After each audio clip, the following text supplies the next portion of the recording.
മാർ കുര്യാക്കോസ് ഏലിയാസ് ചാവറയുടെ പ്രസിദ്ധീകരണങ്ങളിൽ പെടാത്തതാണ് ചോദിച്ചിട്ടുള്ളത്. ആത്മാനുതാപം, ഇടയനാടകങ്ങൾ, അത് അദ്ദേഹത്തിൻ്റെതാണ്. അഭിനവ കേരളം, ആത്മവിദ്യാ കാഹളം, അത് രണ്ടും നമ്മൾ പറഞ്ഞു ആരുടേതാ അത്? അഭിനവ കേരളവും ആത്മവിദ്യാ കാഹളവും ആരുടേതാ കുട്ടികളെ? അത് വാഗ്ഫടാനന്ദൻ്റെതാണ്. നളാഗമങ്ങൾ, അതുപോലെ ധ്യാന സല്ലാപങ്ങൾ, അത് രണ്ടും മാർ കുര്യാക്കോസ് ഏലിയാസ് ചാവറയുടേതാണ്. വേദാധികാര നിരൂപണം, അരുൾനൂല്. ഇതിൽ വേദാധികാര നിരൂപണം ആരുടേതാണ് കുട്ടികളെ? വേദാധികാര നിരൂപണം ചട്ടമ്പി സ്വാമികളുടേതാണ് അല്ലേ? ചട്ടമ്പി സ്വാമികളുടേതാണ് വേദാധികാര നിരൂപണം. അരുൾനൂല് വരുന്നത് ആരുടേതാണ്?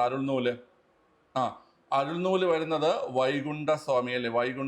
വൈകുണ്ഠസ്വാമിയുടേതാണ് അരുൾനൂല്. ഓക്കെ, അപ്പം പെടാത്തത് രണ്ടും പെടുന്നില്ല, നാലും പെടുന്നില്ല. ആൻസർ ഓപ്ഷൻ സി ആണ്. 2, 4 എന്നിവ പെടുന്നില്ല. ഓക്കെ അല്ലേ? ഓക്കെ ആണ്. ഞാൻ ഒരു കൃതി ചോദിക്കട്ടെ. ഈ ജ്ഞാനക്കുമ്മി ആരുടെ കൃതിയാണ്? ജ്ഞാനക്കുമ്മി ആരുടെ കൃതിയാണ് വളരെ? ജ്ഞാനക്കുമ്മി, അത് ശ്രദ്ധിച്ചോണേ. ജ്ഞാനക്കുമ്മി ബ്രഹ്മാനന്ദ ശിവയോഗിയുടെ കൃതിയാണ്. ബ്രഹ്മാനന്ദ ശിവയോഗിയുടെ കൃതിയാണ് ജ്ഞാനക്കുമ്മി ബ്രഹ്മാനന്ദ ശിവയോഗിയുടെ കൃതിയാണ് കേട്ടോ. നിങ്ങൾ പറഞ്ഞ പണ്ഡിറ്റ് കറുപ്പൻ ജാതിക്കുമ്മിയാണ് കേട്ടോ. ജാതിക്കുമ്മി പണ്ഡിറ്റ് കറുപ്പൻ, മനസ്സിലായ? ജാതിക്കുമ്മി എന്ന കൃതി എഴുതിയത് പണ്ഡിറ്റ് കറുപ്പനാണ്. കേട്ടോ. ജാതിക്കുമ്മി നിങ്ങൾക്ക് ചോദിക്കുന്ന 2 കൃതികളാണ്. ഒന്ന് ജ്ഞാനക്കുമ്മി എഴുതിയത് ബ്രഹ്മാനന്ദ ശിവയോഗി, മറ്റൊന്ന് ജാതിക്കുമ്മി പണ്ഡിറ്റ് കറുപ്പൻ. ആനന്ദക്കുമ്മി ആരാണ്? ആനന്ദക്കുമ്മി എഴുതിയ ആരാ വളരെ? ആനന്ദക്കുമ്മി എഴുതിയതും ബ്രഹ്മാനന്ദ ശിവയോഗിയാണ് കേട്ടോ. ആനന്ദക്കുമ്മി എഴുതിയതും ബ്രഹ്മാനന്ദ ശിവയോഗിയാണ് ആനന്ദക്കുമ്മി എഴുതിയത്. ഓക്കെ അല്ലേ? അപ്പൊ ജാതിക്കുമ്മി ഓർത്തിരിക്കുക. ഇപ്പൊ നമ്മൾ ഈ പണ്ടത്തെ കാലത്തൊക്കെ ഈ കറുത്ത ആൾക്കാരെയൊക്കെ ജാതി പറഞ്ഞ് അവഹേളിച്ചിരുന്നു എന്ന് ഓർത്ത് വെച്ചിരുന്നാൽ മതി കേട്ടോ. കറുത്ത ആൾക്കാരെ ജാതി പഠിപ്പിക്കാൻ വേണ്ടി പറയണതാണ്. കറുത്ത ആൾക്കാരെ ജാതി പറഞ്ഞ് അവഹേളിച്ചിരുന്നു ഓർത്താൽ മതി. അപ്പൊ ജാതിക്കുമ്മി പണ്ഡിറ്റ് കറുപ്പൻ അല്ലെ? ജാതിക്കുമ്മി പണ്ഡിറ്റ് കറുപ്പനാണ്. ജ്ഞാനക്കുമ്മി ബ്രഹ്മാനന്ദ ശിവയോഗി. നമ്മുടെ ഹിന്ദു മിത്തോളജി പ്രകാരം ജ്ഞാനത്തിന്റെ ദേവൻ ആരാണ്? അത് ബ്രഹ്മാവാണ്. ജ്ഞാനം നമ്മൾ കണ്ടില്ലേ? ബ്രഹ്മാവിന്റെ കയ്യിലല്ലേ മറ്റേ വേദങ്ങളൊക്കെ ഇരിക്കുന്നത് ബ്രഹ്മാവിന്റെ കയ്യിലല്ലേ? അപ്പൊ ഹിന്ദു മിത്തോളജി പ്രകാരം ഈ ജ്ഞാനത്തിന്റെ ദേവൻ ബ്രഹ്മാവെന്ന് ഓർത്താൽ മതി. ബ്രഹ്മാവെന്ന് ഓർത്താൽ മതി. അപ്പൊ നിങ്ങൾക്ക് അത് എന്ത് ചെയ്യാൻ പറ്റും? ഓർക്കാൻ പറ്റും. ക്ലിയർ ആണല്ലോ? അപ്പൊ ജ്ഞാനക്കുമ്മി ബ്രഹ്മാനന്ദ ശിവയോഗി, ആനന്ദക്കുമ്മിയും ബ്രഹ്മാനന്ദ ശിവയോഗി, ജാതിക്കുമ്മി പണ്ഡിറ്റ് കറുപ്പനാണ് കേട്ടോ. ഓക്കെ, അങ്ങനെയാണെങ്കിൽ നിങ്ങൾ ഒന്ന് പറയണേ. മോക്ഷപ്രദീപം എന്ന് പറഞ്ഞേ. മോക്ഷപ്രദീപം എഴുതിയത് ആരാണ്? മോക്ഷപ്രദീപം എഴുതിയതും ആരാണ് പിള്ളേര്? ബ്രഹ്മാനന്ദ ശിവയോഗി തന്നെയാണ്. മോക്ഷപ്രദീപം എഴുതിയതും ബ്രഹ്മാനന്ദ ശിവയോഗിയാണ്. ഓക്കെ, അങ്ങനെയെങ്കിൽ ഈ മോക്ഷപ്രദീപ ഖണ്ഡനം എഴുതിയത് ആരാണ്? മോക്ഷപ്രദീപ ഖണ്ഡനം എഴുതിയത് ചട്ടമ്പി സ്വാമിയാണ് അല്ലെ? മോക്ഷപ്രദീപ ഖണ്ഡനം എഴുതിയത് ചട്ടമ്പി സ്വാമിയാണ്. മോക്ഷപ്രദീപം ബ്രഹ്മാനന്ദ ശിവയോഗിയും മോക്ഷപ്രദീപ ഖണ്ഡനം എഴുതിയത് ചട്ടമ്പി സ്വാമിയാണ്. അതും പഠിക്കുക എളുപ്പമാണ്. മോക്ഷത്തിന്റെ ദേവൻ ആരാ? ഹിന്ദു മെത്തോളജി പ്രകാരം മോക്ഷത്തിന്റെ ദേവൻ ആരാ?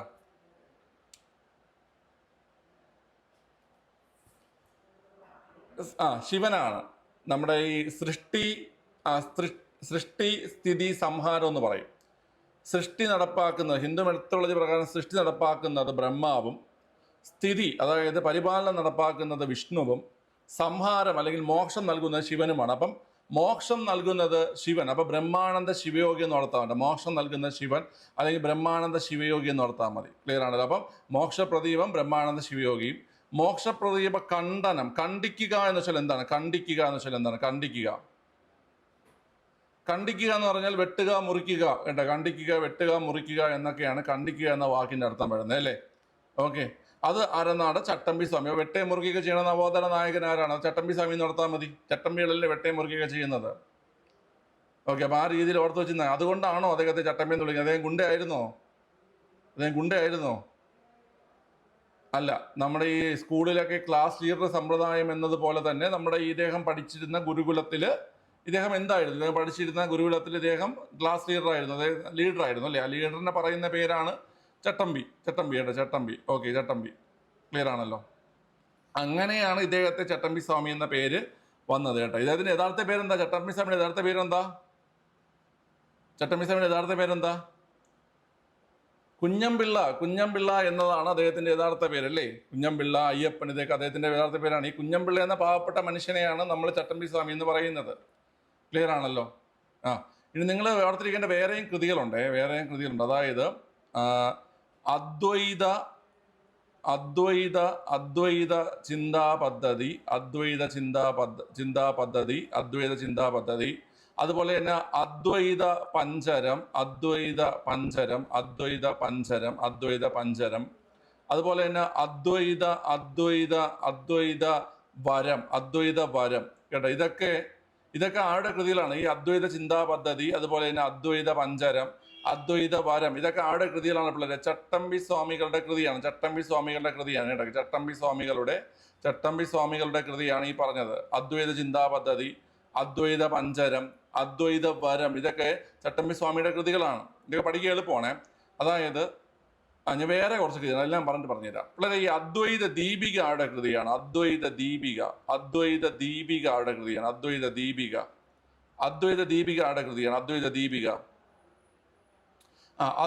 ദീപിക ശ്രീനാരായണ ഗുരുവിന്റെ കൃതിയാണല്ലേ? ശ്രീനാരായണ ഗുരുവിന്റെ കൃതിയാണ് അദ്വൈത ദീപിക. ഓക്കെ അല്ലേ? ഇനി അതുപോലെ തന്നെ ഈ അദ്വൈത ദർശനം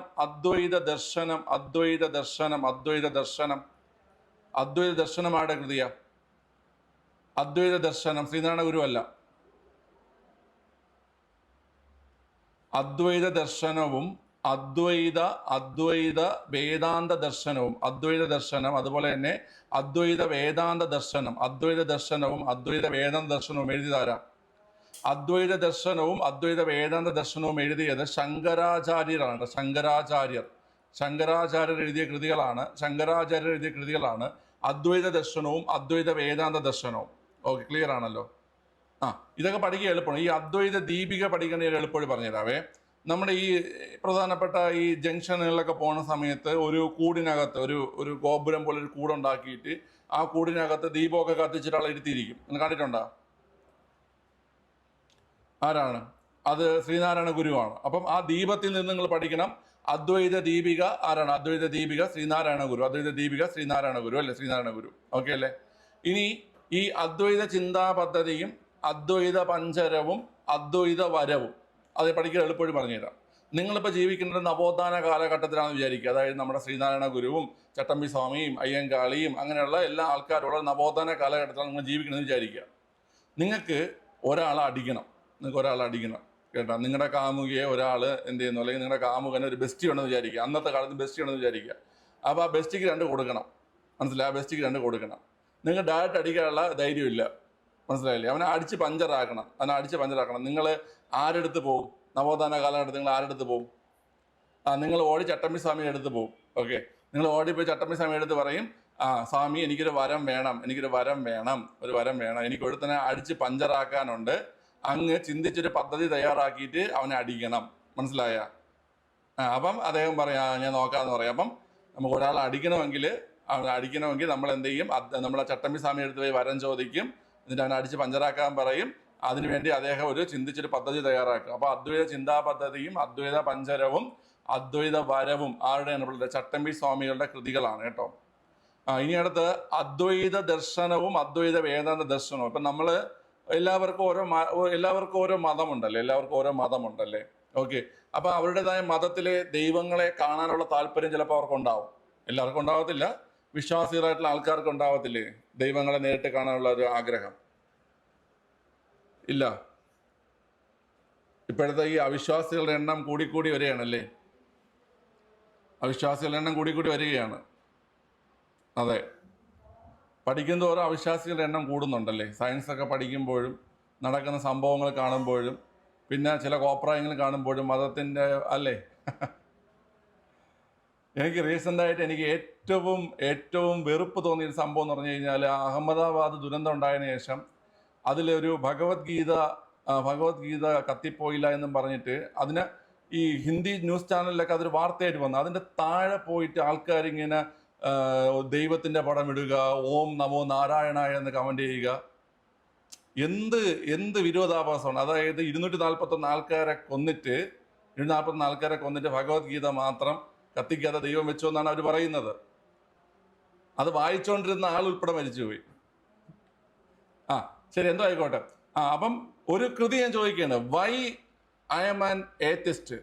ഞാൻ എന്തുകൊണ്ടാണ് ഒരു അവിശ്വാസി? Why I am an atheist ആരുടെ കൃതിയാണ്? Why I am an atheist. Why I am an atheist എന്നത് ഭഗത് സിംഗിന്റെ കൃതിയാണ്. Why I am an atheist എന്നത് ഭഗത് സിംഗിന്റെ കൃതിയാണ്. Why I am an atheist എന്നത് ഭഗത് സിംഗിന്റെ കൃതിയാണ്. Why I am socialist. Why I am socialist. Why I am socialist Annie ബസന്റിന്റെ കൃതിയാണ്. Why I am socialist Annie ബസന്റിന്റെ കൃതിയാണ്. ക്ലിയർ ആണല്ലോ? ശരി. അടുത്ത അദ്വൈത ദർശനവും അദ്വൈത വേദ ദർശനം. അപ്പോൾ ഹിന്ദു മതത്തിൽപ്പെട്ടവർക്ക് ദൈവത്തിന്റെ ദർശനം കിട്ടണമെങ്കിൽ അവർ ഏറ്റവും കൂടുതൽ ആഗ്രഹിക്കുന്നത് ശിവന്റെ ദർശനമായിരിക്കും. ശിവൻ എന്ന് വെച്ചാൽ ശങ്കരനാണ്, അല്ലേ?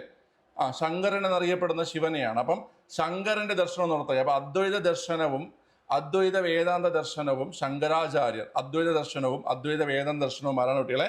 ശങ്കരാചാര്യരാണ്. ഓർത്തിരിക്കുക. ഓക്കെ അല്ലേ? അപ്പൊ ഇതൊക്കെയാണ് പ്രധാനപ്പെട്ട കൃതികൾ. എല്ലാ കൃതിയിലും കിട്ടിയല്ലോ? എല്ലാ കൃതിയിലും കിട്ടി. ഓക്കെ, ക്ലിയർ ആണ്. ഇനി വൈകുണ്ഠസ്വാമിയുടെ നിങ്ങൾ ഒരു കൃതിയും കൂടെ ഓർത്ത് വെച്ചോണ്ടേ പിള്ളേരെ. ഈ വൈകുണ്ഠസ്വാമിയുടെ ഒരു കൃതി, അത് ഏതാണ് പിള്ളേരെ? അഖിലത്തിരുട്ട് കേട്ടോ. അഖിലത്തിരുട്ട് അമ്മാനെ. അഖിലത്തിരുട്ട് അമ്മാനെ കേട്ടോ. അഖിലത്തിരുട്ട് അമ്മാനെ. ഓക്കെ. ഇദ്ദേഹം ആരംഭിച്ച ഒരു മതമുണ്ട്. അതായത് ഈ പറയുന്ന വൈകുണ്ഠസ്വാമി ആരംഭിച്ച ഒരു മതമുണ്ട്. ഏതാണ് ഇദ്ദേഹം ആരംഭിച്ച മതം? ഏതാ പിള്ളേരെ? ഇദ്ദേഹം ആരംഭിച്ച മതമാണ് അയ്യാവഴി, അല്ലേ? അയ്യാവഴി എന്ന മതം ആരംഭിച്ചത് ആരാണ് പിള്ളേരെ? വൈകുണ്ഠസ്വാമിയാണ്. അയ്യാവഴി എന്ന മതം ആരംഭിച്ച വൈകുണ്ഠസ്വാമിയാണ്. നമ്മൾ ഇന്നാളൊരു ക്വസ്റ്റ്യൻ ചെയ്തപ്പോൾ നിങ്ങൾ ഓർക്കുന്നുണ്ടാ? അയ്യാവഴി എന്നതിന് പകരം PSCയിൽ ഒരു ഓപ്ഷൻ നമ്മൾ പഠിച്ചത് എന്തായിരുന്നു? അതിന്റെ പേര് എന്തായിരുന്നു? അതിന്റെ പേര് ഓർക്കുന്നവർ പറഞ്ഞേ. അയ്യാവഴി എന്നതിന് പകരം എന്തായിരുന്നു കൊടുത്തിരുന്നേ? അയ്യാവഴി എന്നതിന് പകരം എന്ത് കൊടുത്തിരുന്നു? ഓർമ്മയുള്ളവർ പറഞ്ഞേ. പിതാവിന്റെ വഴി അല്ലെ? പിതാവിന്റെ വഴി കേട്ടോ. അയ്യാവഴി അല്ലെങ്കിൽ പിതാവിന്റെ വഴി. അതായത് ഈ പറയുന്ന വൈകുണ്ഠസ്വാമി ആരംഭിച്ച മതമാണ് അയ്യാവഴി അല്ലെങ്കിൽ പിതാവിന്റെ വഴി എന്ന മതം ആരംഭിച്ചത് വൈകുണ്ഠസ്വാമിയാണ്. ഈ അയ്യാവഴി മതത്തിന്റെ ബൈബിൾ എന്നറിയപ്പെടുന്നത് ഏതാണ്? അയ്യാവഴി മതത്തിന്റെ ബൈബിൾ എന്നറിയപ്പെടുന്നത് ഈ പറയുന്ന അഖിലത്തിരുട്ട് അമ്മാനെ എന്ന കൃതിയാണ്. മനസ്സിലായ? അയ്യാവഴി മതത്തിന്റെ ബൈബിൾ എന്നറിയപ്പെടുന്നത് അഖിലത്തിരുട്ട് അമ്മാനെ എന്ന് പറയുന്ന കൃതിയാണ്. അഖിലത്തിരുട്ട് അമ്മാനെ എന്ന കൃതിയാണ് അയ്യാവഴി മതത്തിന്റെ ബൈബിൾ എന്നറിയപ്പെടുന്നത്. മനസ്സിലായല്ലോ? മനസ്സിലായി? ഓക്കെ. നാസിസത്തിന്റെ ബൈബിൾ എന്നറിയപ്പെടുന്ന ഏതാണ് പിള്ളേരെ? നാസിസത്തിന്റെ ബൈബിൾ എന്നറിയപ്പെടുന്നത് എന്താണ്? നാസിസത്തിന്റെ ബൈബിൾ എന്നറിയപ്പെടുന്നത് നാസിസം ആരുടേതാണ്? നാസിസം ഹിറ്റ്ലറുടേതല്ലേ? നാസിസത്തിന്റെ ബൈബിൾ എന്നറിയപ്പെടുന്നതാണ് മെയിൻ കാഫ് കേട്ടോ. Mein Kampf. നാസിസത്തിന്റെ ബൈബിൾ എന്നറിയപ്പെടുന്നത് ഹിറ്റ്ലറുടെ ആത്മകഥയായിട്ടുള്ള മെയിൻ കാഫാണ്. നാസിസത്തിന്റെ ബൈബിൾ എന്നറിയപ്പെടുന്നത് ഹിറ്റ്ലറുടെ ആത്മകഥയായിട്ടുള്ള മെയിൻ കാഫാണ് നാസിസത്തിന്റെ ബൈബിൾ എന്നറിയപ്പെടുന്നത്. ഇതിന്റെ മീനിങ് എന്താണ്? ഈ മെയിൻ കാഫ് എന്നതിന്റെ മീനിങ് എന്താ കുട്ടികളെ? മെയിൻ കാഫ് എന്നതിന്റെ മീനിങ് എന്താണ്? ആർക്ക് പറയാം? മെയിൻ കാഫ് എന്നതിന്റെ മീനിങ് എന്താണ്? കുട്ടികളെ? എന്റെ സമരം എന്നാണ്. മെയിൻ കാഫ് എന്നതിന്റെ മീനിങ് എന്റെ സമരം, മൈ സ്ട്രഗിൾ എന്നതാണ് എന്റെ മീനിങ് കേട്ടോ. എന്റെ സമരം അല്ലെങ്കിൽ മൈ സ്ട്രഗിൾ എന്നതാണ് ഈ മെയിൻ കാഫ് എന്നതിന്റെ മീനിങ്. ഓക്കെ. ഗണിതശാസ്ത്രജ്ഞരുടെ ബൈബിൾ എന്നറിയപ്പെടുന്ന ഏതാണ്? പിള്ളേരെ? ഗണിതശാസ്ത്രജ്ഞരുടെ ബൈബിൾ എന്നറിയപ്പെടുന്ന കൃതി ഏതാണ്? കുട്ടികളെ? ഗണിതശാസ്ത്രത്തിന്റെ ബൈബിൾ എന്നറിയപ്പെടുന്ന കൃതിയാണ് എലമെന്റ്സ്. ഏതാണ്? എലമെന്റ്സ്. ഗണിതശാസ്ത്രത്തിന്റെ ബൈബിൾ എന്നറിയപ്പെടുന്ന കൃതിയാണ് എലമെന്റ്സ്. എലമെന്റ്സ് എന്ന കൃതി എഴുതിയത് ആരാണ്? കുട്ടികളെ? എലമെന്റ്സ് എന്ന കൃതി എഴുതിയത് യൂക്ലിഡ് ആണ്. എലമെന്റ്സ് എന്ന കൃതി എഴുതിയത്. അപ്പൊ ഗണിതശാസ്ത്രയുടെ ബൈബിൾ എന്നറിയപ്പെടുന്ന കൃതിയാണ് എലമെന്റ്സ് എന്ന കൃതി എഴുതിയത് യൂക്ലിഡ് ആണ്. പരിസ്ഥിതി പ്രവർത്തകരുടെ ബൈബിൾ എന്നറിയപ്പെടുന്ന കൃതി ഏതാണ്? പരിസ്ഥിതി പ്രവർത്തകരുടെ ബൈബിൾ എന്നറിയപ്പെടുന്ന കൃതി ഏതാണ്? പരിസ്ഥിതി പ്രവർത്തകരുടെ ബൈബിൾ എന്നറിയപ്പെടുന്ന കൃതിയാണ് സൈലന്റ് സ്പ്രിംഗ്, അല്ലെ? Silent spring. പരിസ്ഥിതി പ്രവർത്തകരുടെ ബൈബിൾ എന്നറിയപ്പെടുന്ന കൃതിയാണ് സൈലന്റ് സ്പ്രിംഗ്. പരിസ്ഥിതി പ്രവർത്തകരുടെ ബൈബിൾ എന്നറിയപ്പെടുന്ന കൃതിയാണ് സൈലന്റ് സ്പ്രിംഗ്. സൈലന്റ് സ്പ്രിംഗ് എഴുതിയത് ആരാ? സൈലന്റ് സ്പ്രിംഗ് എഴുതിയത് റൈച്ചൽ കഴ്സൺ ആണ്. റൈച്ചൽ കഴ്സൺ ആണ് സൈലന്റ് സ്പ്രിംഗ് എഴുതിയത്. റൈച്ചൽ കഴ്സൺ ആണ് സൈലന്റ് സ്പ്രിംഗ് എഴുതിയത്. അതിൽ എന്തിനെ കുറിച്ചാണ് പരാമർശിക്കുന്നേ? റൈച്ചൽ കഴ്സന്റെ സൈലന്റ് സ്പ്രിംഗിൽ പരാമർശിക്കുന്നത് DDT കീടനാശിനിയെ കുറിച്ചാണ്. DDT കീടനാശിനിയെ കുറിച്ചാണ് റൈച്ചൽ കഴ്സന്റെ സൈലന്റ് സ്പ്രിംഗിൽ പരാമർശിക്കുന്നത്. ഈ പറയുന്ന ബ്ലാക്ക് ഷർട്ട്സ്, ബ്രൗൺ ഷർട്ട്സ് പറഞ്ഞുതരാം. ഓക്കെ, സൈലന്റ് സ്പ്രിംഗ് പരാമർശിക്കുന്നത് എന്താണ് കുട്ടികളെ? DDT യെ കുറിച്ചാണ്, അല്ലെ? DDT യെ കുറിച്ചാണ്. അമേരിക്കയിൽ DDT നിരോധിച്ച വർഷം ചോദിക്കാറുണ്ട്. അമേരിക്കയിൽ DDT നിരോധിച്ച വർഷം ഏതാ? അമേരിക്കയിൽ ഏത് വർഷമാണ് DDT നിരോധിച്ചത്?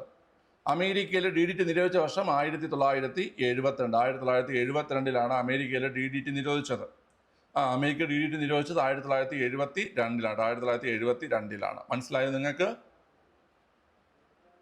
മനസ്സിലായി. ഓക്കെ, ഈ ലാസ്റ്റ് പറഞ്ഞ ബൈബിളുകളൊക്കെ ഒന്നുകൂടെ പറയണോ? ബൈബിളുകളിൽ ഒന്നുകൂടെ പറയണോ? ഓക്കെ ആണല്ലോ?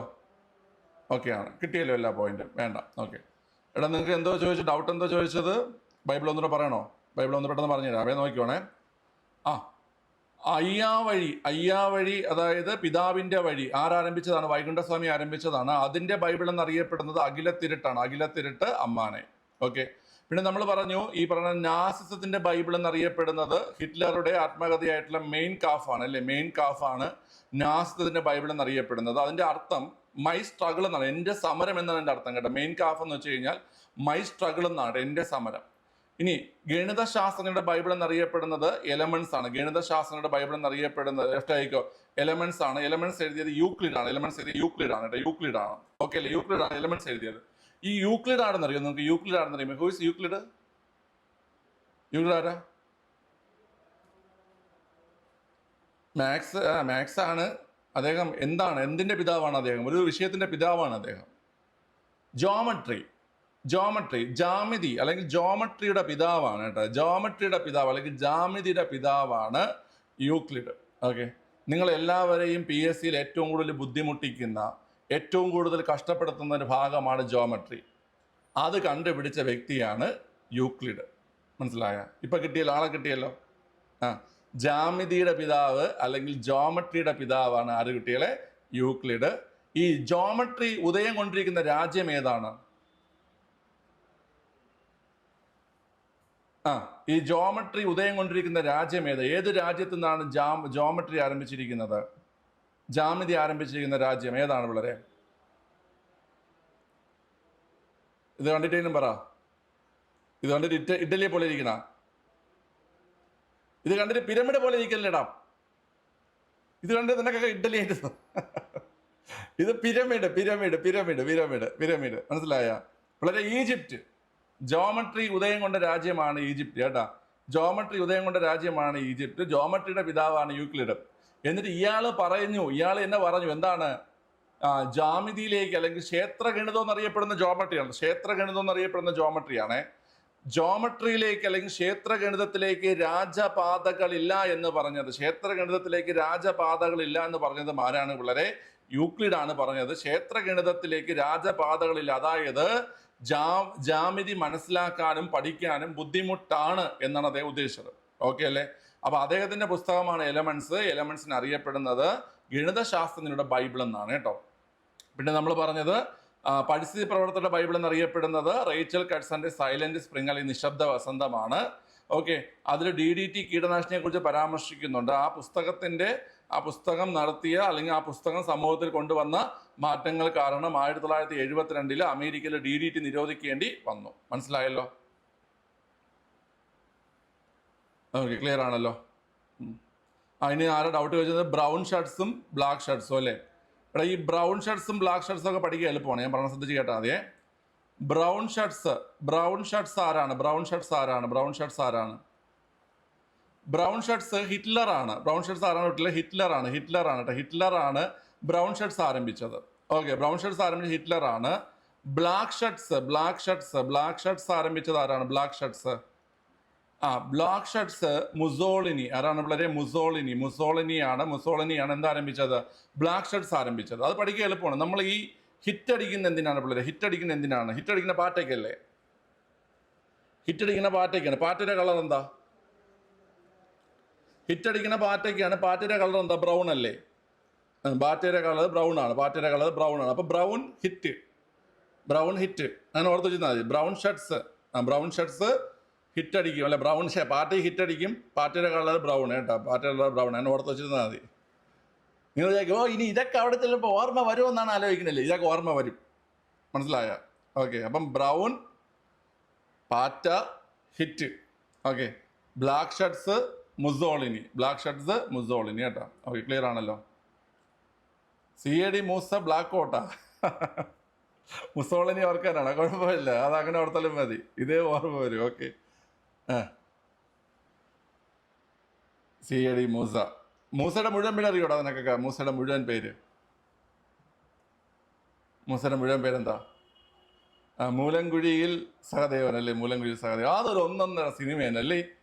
എൻ്റെ ദൈവം, ഞാൻ ഇപ്പോഴും ടെൻഷൻ കയറുമ്പോൾ ഞാൻ കാണുന്ന സാധനം എന്തൊക്കെയാണെന്ന് അറിയാം. ഒന്ന്, ഞാൻ ടോം ആൻഡ് ജെറി കാണും, മിസ്റ്റർ ബീൻ കാണും. ഇപ്പം പിന്നെ അതിനൊക്കെ വിട്ട് ഞാൻ ട്രാവൽ വ്ളോഗ്സ് ആണ് ഇപ്പോൾ കാണുന്നത്. പിന്നെ ഈ സിനിമകളും കോമഡികളും. ജഗതിയൊക്കെ എന്തോ അല്ലേ അതിൽ? ഒരു രക്ഷയില്ല.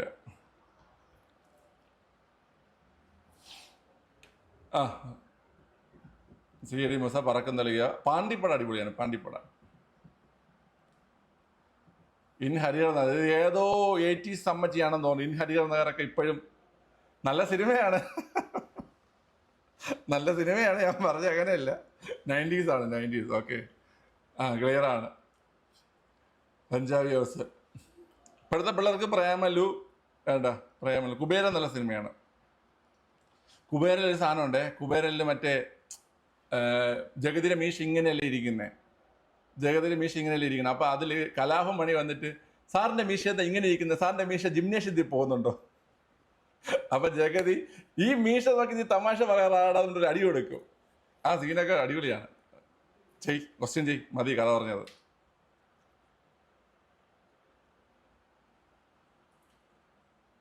ഇൻ മെമ്മോറിയം എന്ന പേരിൽ പ്രശസ്തമായ ചിത്രം വരച്ചത് ആരാണ്? ഇൻ മെമ്മോറിയം എന്ന ചിത്രം വരച്ചത് ജോസഫ് നോയൽ പേറ്റൺ ആണ് കേട്ടോ. ജോസഫ് നോയൽ പേറ്റൺ ആണ് ഇൻ മെമ്മോറിയം എന്ന ചിത്രം വരച്ച ആരെന്ന് കേട്ട് കഴിഞ്ഞാൽ ജോസഫ് നോയൽ പേറ്റൺ ആണ്. ഇൻ മെമ്മോറിയം എന്ന ചിത്രം വരച്ച ജോസഫ് നോയൽ പേറ്റൺ ആണ് കേട്ടോ. ഓക്കെ, ക്ലിയർ ആണല്ലോ. ഇനി നിങ്ങൾ ഈ തോമസ് ജോൺസ് ബാർക്കർ അല്ലെങ്കിൽ തോമസ് ബാർക്കറുടെ ഒരു ചിത്രം കൂടെ പഠിക്കണം. തോമസ് ബാർക്കറുടെ ചിത്രം ഏതാ പിള്ളേരെ? തോമസ് ചിത്രം ഏതാണ്? റിലീഫ് ഓഫ് ലക്നൗ അല്ലേ? റിലീഫ് ഓഫ് ലക്നൗ എന്ന ചിത്രം വരച്ച ആരാ? റിലീഫ് ഓഫ് ലക്നൗ എന്ന ചിത്രം വരച്ച ആരാണ്?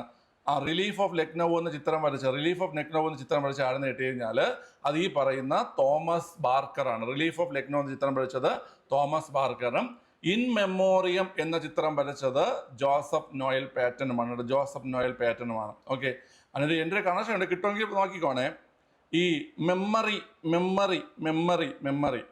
ഓളുടെ മെമ്മറി അല്ലെങ്കിൽ ഓളെ മറക്കാൻ പറ്റുന്നില്ല. നമ്മളിപ്പോൾ പറയത്തില്ലടേ, ഈ വടക്കോട്ടുള്ള ആൾക്കാരൊക്കെ പറയത്തില്ലേ, പെമ്പിളിനെ തേച്ചിട്ട് പോകുമ്പം ഓളെ മറക്കാൻ എനിക്ക് പറ്റുന്നില്ല. അയ്യോ ആർക്കോ അതിൽ വിഷമം വന്നേട്ടാ. ഓളെ മറക്കാൻ പറ്റുന്നില്ല, മനസ്സിലായില്ലേ? അപ്പോൾ നോയൽ മെമ്മറി മറക്കാൻ പറ്റുന്നില്ല. ക്ലിയർ ആണല്ലോ? അവിടെയൊക്കെ പറയൂലേ അനീൻ? ആരെങ്കിലും കൊണ്ട് എന്നെ പറയിപ്പിച്ചിട്ടുണ്ടാ? ഏതെങ്കിലും പാവപ്പെട്ടവരെ കൊണ്ട് എന്നെ പറയിപ്പിച്ചിട്ടുണ്ടാ? ഇല്ലല്ലോ. ഓളെ എനിക്ക് മറക്കാൻ പറ്റില്ല എന്നുള്ളത്. ഓക്കെ, അപ്പം Joseph Noel Paton in memoriam. Okay, Kannur. നിങ്ങൾ പറയത്തില്ലടാ, അവിടെയുള്ള പയ്യന്മാരൊക്കെ പറഞ്ഞോണ്ട് കേട്ടിട്ടില്ലേ? ഓളെ എനിക്ക് മറക്കാൻ പറ്റൂലടാ. ഇല്ലേ? ലെഫ്റ്റ് ആയിരിക്കും. ക്ലിയർ ആണ്. ഓക്കെ, അപ്പം Thomas Jones Barker relief of Lucknow കേട്ടോ. Joseph Noel Paton Malappuram. എവിടെയെങ്കിലും പറഞ്ഞാൽ മതി. ഇനി അവിടെ കിടന്ന് പിടിക്കുകയാണ്, ഇനി മലി കിടന്ന് പിടിക്കുകയാണ്, ഓളെ കിടന്ന് പിടിക്കുകയാണ് കേട്ടോ. ജോസഫ് നോയൽ പാറ്റൺ അത് ഇൻ മെമ്മോറിയം. ക്ലിയർ അല്ലേ പിള്ളേരെ? ക്ലിയർ ആണ്. ഓക്കെ. ഇനി നിങ്ങൾക്ക് ഈ ചിത്രകലയായിട്ട് ബന്ധപ്പെട്ടിട്ടൊക്കെ ചോദിക്കുന്ന ഒന്ന് രണ്ട് ചോദ്യം. ഈ അമൃത ഷേർഗിലിന്റെ ഒരു ചിത്രം ഇപ്പൊ സ്ഥിരമായിട്ട് ചോദിക്കുന്നുണ്ടേ. അമൃത ഷേർഗിലിന്റെ ഏത് ചിത്രമാ പിള്ളേരെ? നമ്മൾ ഇന്നലെ പറഞ്ഞു. ഏതാ? ഗ്രാമീണ ജീവിതം അല്ലേ? ഗ്രാമീണ ജീവിതം അമൃത ഷേർഗിൽ അല്ലേ? ഗ്രാമീണ ജീവിതം. ഒരു ഗ്രാമത്തില് ഷെയർ വന്നിട്ട്, അല്ലെങ്കിൽ ഗ്രാമത്തിൽ കുറെ ആൾക്കാർ സമാധാനമായിട്ട് ജീവിക്കുകയായിരുന്നേ. ഒരു ഗ്രാമത്തിൽ കുറെ ആൾക്കാർ സമാധാനമായിട്ട് ജീവിക്കുകയായിരുന്നു. അപ്പൊ അവിടേക്ക് ഒരു ഷെയർ എന്ന് വെച്ചാൽ എന്താണ്? ഷെയർ എന്ന് വെച്ചാൽ എന്താണ് പിള്ളേരെ? ഷെയർ എന്ന് വെച്ചാൽ എന്താണ്? ഷെയർ എന്ന് പറഞ്ഞാൽ പുലി, സിംഹമാണ്.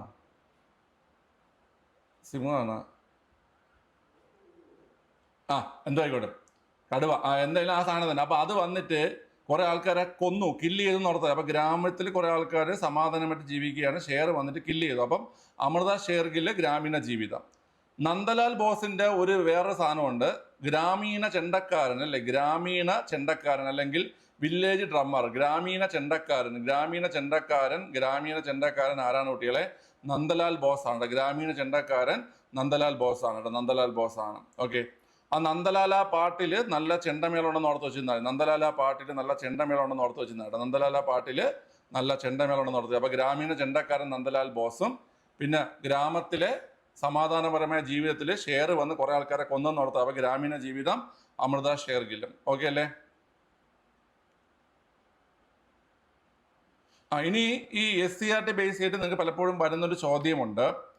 ഇന്ത്യൻ ചിത്രകലയെ ഉയർത്തിക്കൊണ്ടുവരാൻ വേണ്ടി രൂപീകരിച്ച, അതായത് ഇന്ത്യൻ ചിത്രകലയെ പാശ്ചാത്യ ചിത്രകലയിൽ നിന്നും മോചിപ്പിക്കുവാനും പരമ്പരാഗത ഇന്ത്യൻ ചിത്രകല ഉയർത്തിക്കൊണ്ടുവരാനും വേണ്ടി ആരംഭിച്ച സൊസൈറ്റി ഏതാണ്? ആർക്ക് പറയാം? അതായത് ഇന്ത്യൻ ചിത്രകലയെ പാശ്ചാത്യ ചിത്രകലയിൽ നിന്ന് മോചിപ്പിക്കാനും പരമ്പരാഗത ഇന്ത്യൻ ചിത്രകഥ ഉയർത്തിക്കൊണ്ടുവരാനും വേണ്ടി ആരംഭിച്ച സൊസൈറ്റിയാണ് ഏത് കുട്ടികളെ? Indian Society of Oriental Arts അല്ലേ? Indian Society of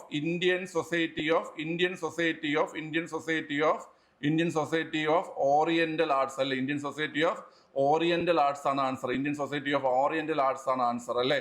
Indian Society of Oriental Arts ആണ് ആൻസർ. ഓക്കെ. ആരാണ് Indian Society of Oriental Arts ആരംഭിച്ചത് പിള്ളേരെ? അബനീന്ദ്രനാഥ ടാഗോർ. ആരാണ്? അബനീന്ദ്രനാഥ ടാഗോർ ആണ് Indian Society of Oriental Arts ആരംഭിച്ചത്. ഏത് വർഷമാണ് Indian Society of Oriental Arts ആരംഭിച്ചത്? ഏത് വർഷമാണ് കുട്ടികളെ? Indian Society of Oriental arts ആരംഭിച്ച വർഷം 1907. 1907 അബനീന്ദ്രനാഥ ടാഗോർ ആണ് Indian Society of Oriental arts സ്ഥാപിച്ചത്.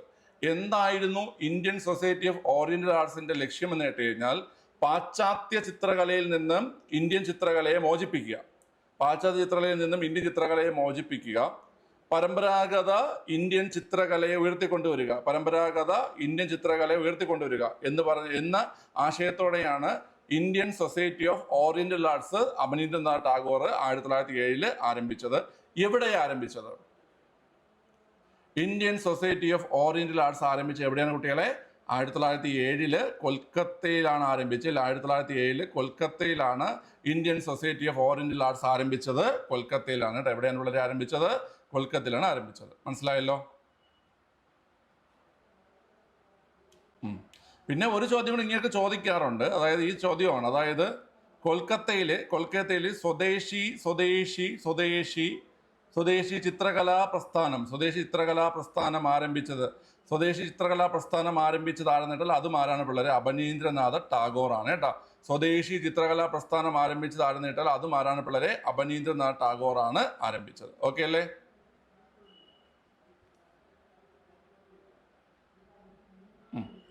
ഓക്കെ. പിന്നെ ഈ അമൃത ഷേർഗിലിന്റെ ഒരു ചിത്രം നിങ്ങൾ നോർത്തോണം. ദ സ്റ്റോറി ടെല്ലർ എന്ന ചിത്രം നിങ്ങൾ കേട്ടുണ്ടോ? The story teller കോളെടുത്തോ?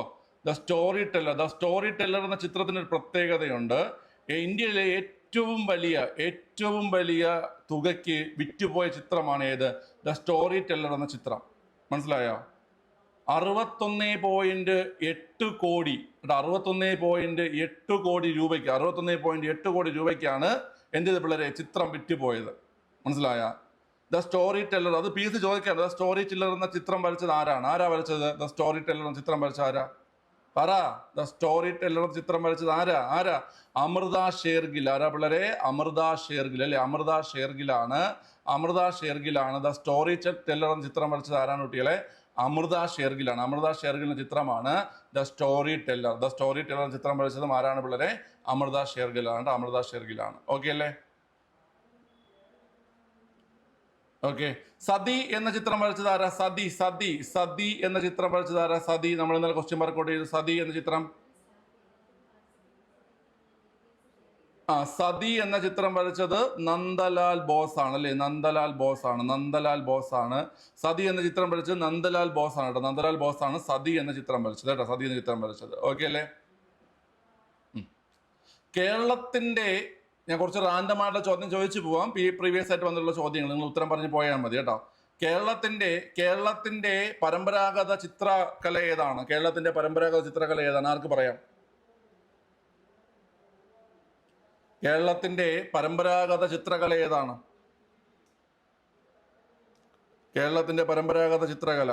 പറയടാ, നിനക്കൊക്കെ അറിയാം. എന്റെയൊക്കെ തലയ്ക്കകത്തുണ്ട്.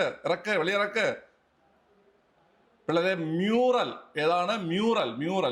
കേരളത്തിന്റെ പരമ്പരാഗത ചിത്രകലയാണ് മ്യൂറൽ. ഏതാ പിള്ളേരെ? മ്യൂറൽ.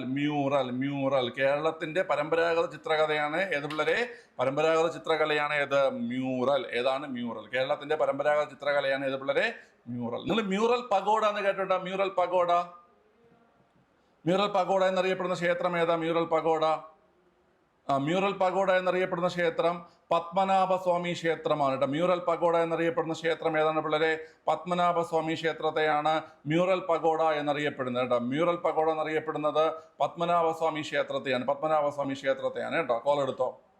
ബ്ലാക്ക് പഗോഡ ഏതാണ്? ബ്ലാക്ക്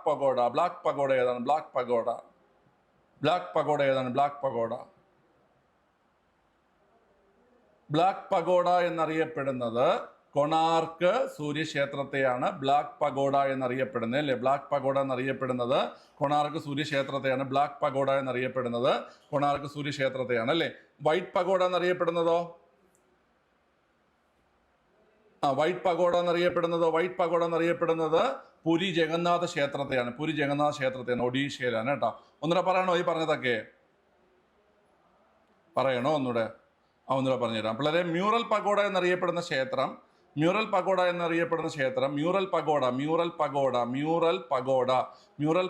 എന്നറിയപ്പെടുന്ന ക്ഷേത്രമാണ് പത്മനാഭസ്വാമി ക്ഷേത്രം കേട്ടോ. പത്മനാഭസ്വാമി ക്ഷേത്രം. ഓക്കെ. എന്തുവാ ഈ പഗോഡ എന്നറിയോ നിങ്ങൾക്ക്? എന്തുവാ ഈ പഗോഡ എന്ന് വെച്ചാൽ എന്താണ്? എന്താണ് ഈ പഗോഡ എന്ന് പറയുന്നത്? പഗോഡ എന്ന് പറഞ്ഞു കഴിഞ്ഞാൽ ഇത്രയേ ഉള്ളൂ. അതായത് ഈ ഗോപുരം, നിങ്ങൾ പത്മനാഭസ്വാമി ക്ഷേത്രം കണ്ടിട്ടില്ല? ഇങ്ങനെ ഒരു ഗോപുരം പോലെയല്ലേ നിർമ്മിച്ചിരിക്കുന്നത് അല്ലെ? ഒരു ഗോപുരമാണ്. ആ സംഭവത്തിൽ തന്നെയാണ് പഗോഡ എന്ന് പറയുന്നത് കേട്ടോ. അപ്പം മ്യൂറൽ പഗോഡ എന്നറിയപ്പെടുന്നത് പത്മനാഭസ്വാമി ക്ഷേത്രമാണ്. ബ്ലാക്ക് പഗോഡ എന്നറിയപ്പെടുന്ന ഏതാണ്? ബ്ലാക്ക് പഗോഡ എന്നറിയപ്പെടുന്നത് കൊണാർക്ക് സൂര്യക്ഷേത്രം അല്ലേ? കൊണാർക്ക് സൂര്യക്ഷേത്രമാണ് ബ്ലാക്ക് പഗോഡ. അതെവിടെയാ കൊണാർക്ക് സൺ ടെമ്പിൾ? ഏത് സംസ്ഥാനത്താ? കൊണാർക്ക് സൺ ടെമ്പിൾ ഒഡീഷയിലാണ് അല്ലെ? Konark sun temple. Okay. White pagoda പറഞ്ഞേ. വൈറ്റ് പഗോഡ പുരി ജഗന്നാഥ ക്ഷേത്രം. പുരി ജഗന്നാഥ ക്ഷേത്രം എവിടെയാ പിള്ളേരെ? എവിടെയാണ്?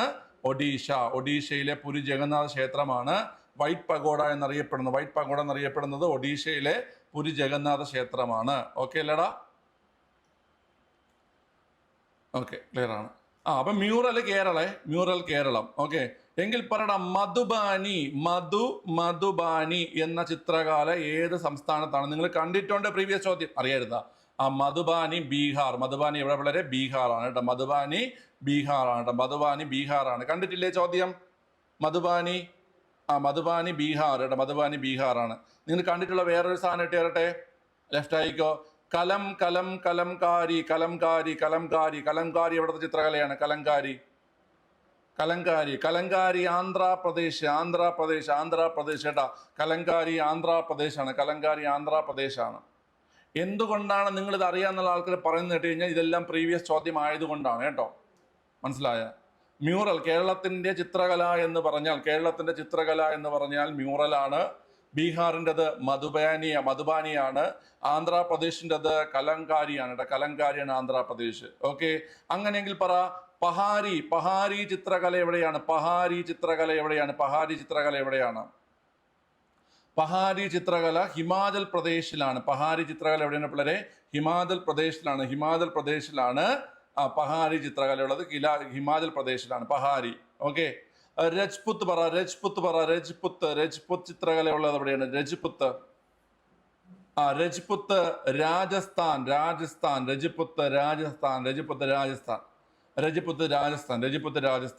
ഓക്കെ, അതുപോലെ രാഗമാല ചിത്രകല എവിടെയാണ്? രാഗമാല ചിത്രകലയും രാജസ്ഥാനാണ്. ഇത് പറയുന്ന കുട്ടികളെ ഞാൻ അപ്രീഷിയേറ്റ് ചെയ്യണം. കാരണം ഈ പറയുന്ന ചിത്രകലയിൽ നിന്നൊക്കെയുള്ള ചോദ്യങ്ങൾ ചിലപ്പോൾ ഒരു വർഷത്തിൽ ചിലപ്പോൾ 1-2 ചോദ്യങ്ങളൊക്കെ വരാറുള്ളൂ. മനസ്സിലായി? അത് ഓർത്തിരിക്കുന്ന കുട്ടികളെ ഞാൻ അപ്രീഷിയേറ്റ് ചെയ്യണം കേട്ടോ. ക്ലിയർ ആണല്ലോ? ഇപ്പൊ നമുക്കറിയാം എല്ലാവർക്കും ബുദ്ധിമുട്ടുള്ളൊരു കാര്യമാണ് ഏതാണ്? ഈ കലാകായികം സാംസ്കാരികം അല്ലെ? കലാകായികം സാംസ്കാരികം സാഹിത്യം അതുമായി ബന്ധപ്പെട്ടത് ബുദ്ധിമുട്ടുള്ള ഭാഗമാണ്.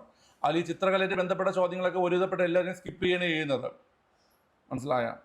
അത് പഠിച്ചിരിക്കുന്നത് നല്ല കാര്യമാണ്. മനസ്സിലായ? അങ്ങനെ അതാണ് പറയുന്നത്. എല്ലാവരും പഠിക്കുന്ന കാര്യങ്ങളല്ല നമ്മൾ പഠിച്ചിരിക്കേണ്ടത് കേട്ടോ. എല്ലാവരും പഠിക്കുന്ന കാര്യങ്ങളല്ല നിങ്ങൾ പഠിച്ചിരിക്കേണ്ടത്. ആർക്ക് കിട്ടാത്ത ചോദ്യങ്ങൾ നമ്മൾ സ്കോർ ചെയ്യുമ്പോഴാണ് നമ്മൾ മുന്നോട്ട് പോകുന്നത്. മനസ്സിലായ? ഓക്കെ, ചില ആൾക്കാരുണ്ട് ആർക്കും കിട്ടാത്ത ചോദ്യങ്ങളെല്ലാം ശരിയാക്കും. എന്നിട്ട് 1ാം ക്ലാസ്സിലെ ചെറുക്കന്മാർ പോയി എഴുതുന്ന ക്വസ്റ്റ്യൻ തെറ്റിച്ചിട്ട് വരും. അങ്ങനെ കുറച്ച് ആൾക്കാരുണ്ട്, എനിക്കറിയാം. അവരൊക്കെ ചില ക്വസ്റ്റ്യൻ തെറ്റിച്ച് ഈ തലയെടുത്തിട്ട് ഇങ്ങനെ ചെവൽ പിടിച്ചിങ്ങനെ ഉരയ്ക്കാൻ തോന്നും. മനസ്സിലായ? അത് ഈ വെപ്രാളം, ഓവറായിട്ട് സന്തോഷം അതൊക്കെ വരുന്നതുകൊണ്ടാണ് കേട്ടാ. അപ്പൊ ഇനി അങ്ങനെ തെറ്റിക്കണമെങ്കിൽ ഓർത്താൽ മതി. അങ്ങനെ കൈ കിട്ടി അങ്ങനെ തലയോട്ടി പൊട്ടിക്കുമെന്ന് ഇങ്ങനെ പറഞ്ഞതായിട്ട് ഓർത്താൽ മതി കേട്ടാ.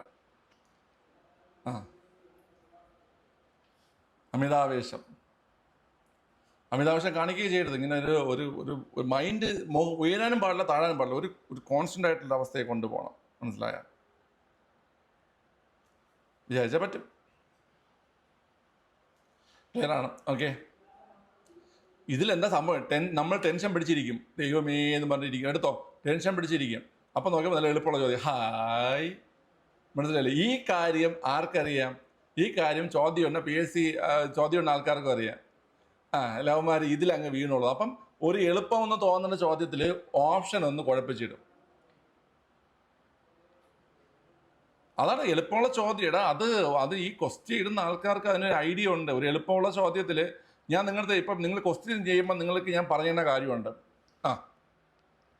ചോദ്യം പാടാവുകയാണെങ്കിൽ ഉത്തരം എടുക്കാൻ ഓപ്ഷൻ എന്തെങ്കിലും വഴിയുണ്ടാവും. മനസ്സിലായില്ലേ? ഓപ്ഷൻ എളുപ്പമായിരിക്കും. മനസ്സിലായില്ലേ? ഏറ്റവും കൂടുതൽ നമ്മൾ ശ്രദ്ധിക്കേണ്ടത് എളുപ്പമുള്ള ചോദ്യങ്ങളിലാണ്. എളുപ്പമുള്ള ചോദ്യങ്ങളിൽ ചതി ഉണ്ടാവും. എളുപ്പമുള്ള ചോദ്യങ്ങളിൽ ചതി ഉണ്ടാവും. ക്വസ്റ്റ്യൻ ഇടാൻ വേണ്ടിയിട്ട് PSCക്ക് ഓരോ പാനൽസ് ഉണ്ടടാ. ക്വസ്റ്റ്യൻ ഇടുന്ന ആൾക്കാർക്കും പോലും അറിയാൻ പറ്റില്ല അവരിടുന്ന ക്വസ്റ്റ്യൻ വരുമോ ഇല്ല എന്നുള്ള കാര്യം. മനസ്സിലായില്ല? അതൊരു സോർട്ട് ഔട്ട് ചെയ്തിട്ട് അതൊരു ഭയങ്കര സുതാര്യം വെച്ചാൽ ഭയങ്കര ഒരു രഹസ്യ സ്വഭാവമുള്ള ഒരു രീതിയിലാണ് അവർ ക്വസ്റ്റ്യൻ ചെയ്യുന്നത്.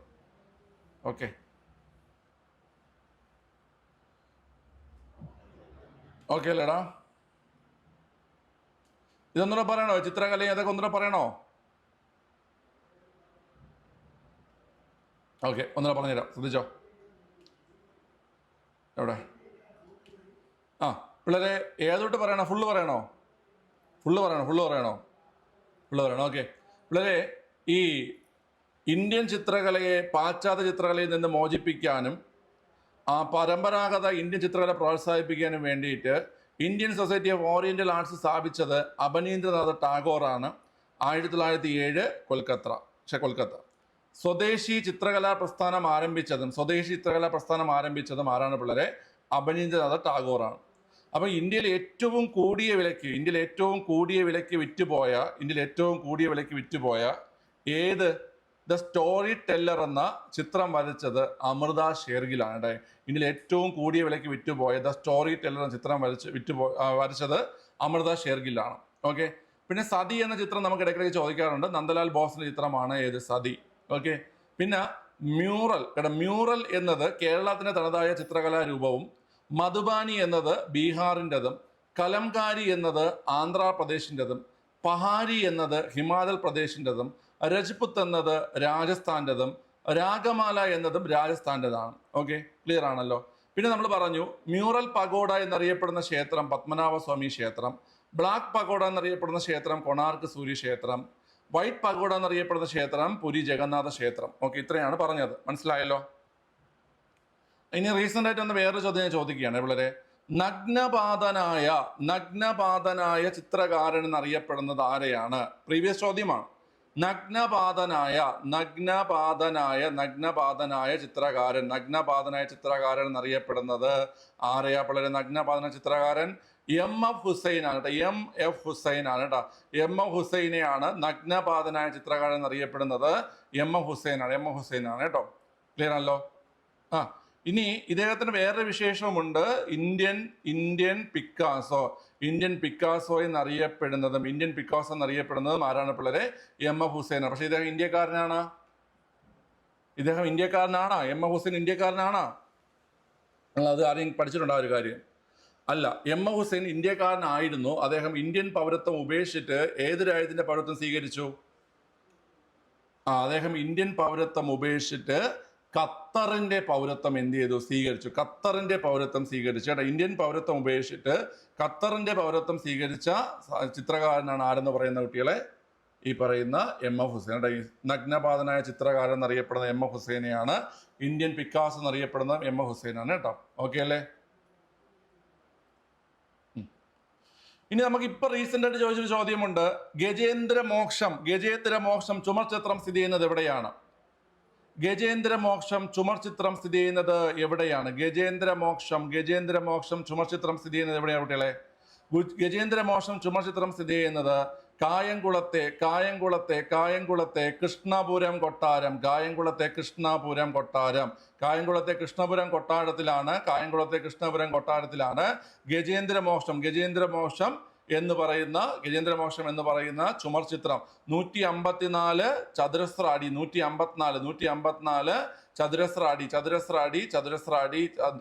അടി നീളമുള്ള 154 ചതുരശ്ര അടി വിസ്തീർണമുള്ള ഗജേന്ദ്ര മോക്ഷം എന്ന് പറയുന്ന ചിത്രം സ്ഥിതി ചെയ്യുന്നത് കായംകുളം കൃഷ്ണപുരം കൊട്ടാരത്തിലാണ്. ഓക്കെ അല്ലേ? ഓക്കെ അല്ലേ? ക്ലിയർ അല്ലേ? സെറ്റ് അല്ലേ?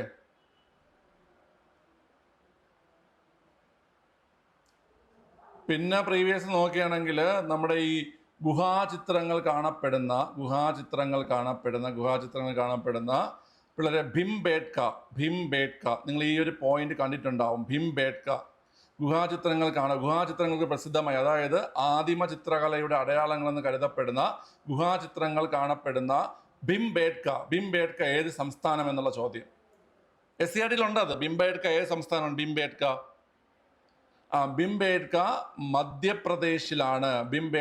മധ്യപ്രദേശിലാണ് അല്ലേ? അതായത് പിള്ളേരെ ഈ ഗുഹാചിത്രങ്ങൾക്ക് പ്രസിദ്ധമായിട്ടുള്ള ഭിംബേട്ക എവിടെയാണ് പിള്ളേരെ? അത് മധ്യപ്രദേശിലാണ്. എവിടെയാണ്? മധ്യപ്രദേശിലാണ്. ഓക്കെ അല്ലേ? നിങ്ങൾ ഈ അജന്ത എല്ലോറ ഗുഹകൾ കേട്ടിട്ടുണ്ടോ? അജന്ത എല്ലോറ ഗുഹകൾ ഏത് സംസ്ഥാനത്താണ്? അജന്ത എല്ലോറ ഗുഹകൾ എടാ അത് തന്നെ നാഷണൽ പാർക്ക് തന്നെ, അത് ഭിംബേട്ക നാഷണൽ പാർക്ക്.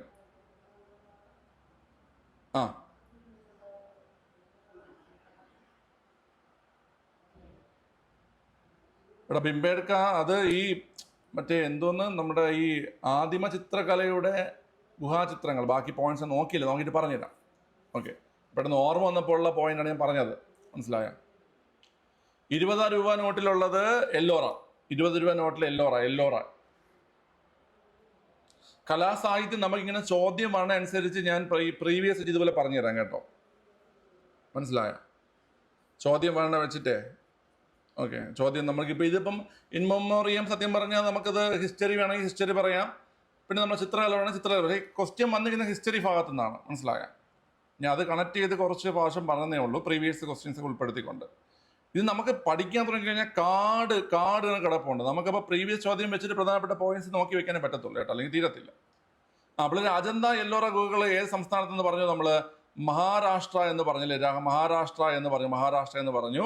എടാ അവിടെ അവിടെ ഈ കാണപ്പെടുന്ന ചിത്രകഥകളെ, അവിടെ കാണപ്പെടുന്ന അതായത് ഈ ഗുഹയിൽ ചിത്രകഥ ഉണ്ടല്ലേ. ഇവിടെ ഭീംബേഡ്ക ടൈഗർ റിസർവ് ആണോ എന്തോ ഒരു സംഭവം ഉണ്ട്, നോക്കട്ടെ. ഭീംബേഡ്ക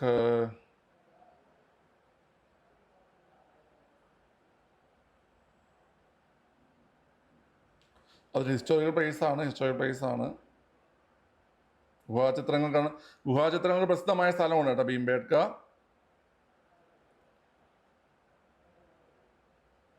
ഭീംബേഡ്ക നാഷണൽ പാർക്കാണ് കേട്ടോ. നാഷണൽ പാർക്കിൻ്റെ കീഴിൽ വരുന്നതാണ്. എക്സ്ട്രാ പോയിന്റ് ഞാൻ ആഡ് ചെയ്ത് തരാം. ഓക്കെ, ക്ലിയർ ആണ്. അപ്പോൾ വളരെ ഈ അജന്ത എല്ലോറ ഗുഹകൾ ഏത് മതവുമായിട്ട് ബന്ധപ്പെട്ടതാണ്? പറഞ്ഞേ.